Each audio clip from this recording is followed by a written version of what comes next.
Tawa talaga ako kasi malapit na mag-birthday yung tropa ko. Nag-chat ako sa kanya. Papabasa ko sa kanya. Good morning, Ekang. Sabi niya, ano? Sabi niya, sabi ko, wala naman, masama mag-good morning. Sabi niya, hindot ka. Kala ko may kailangan ka.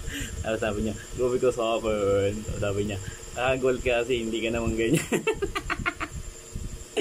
Sabi ko, hindi ba? Grabe ka talaga. Sabi niya, hindi.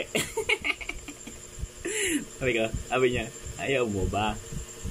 Sabi niya, akala kakagulat ka, bigla ka lang good morning. Hindi na alam.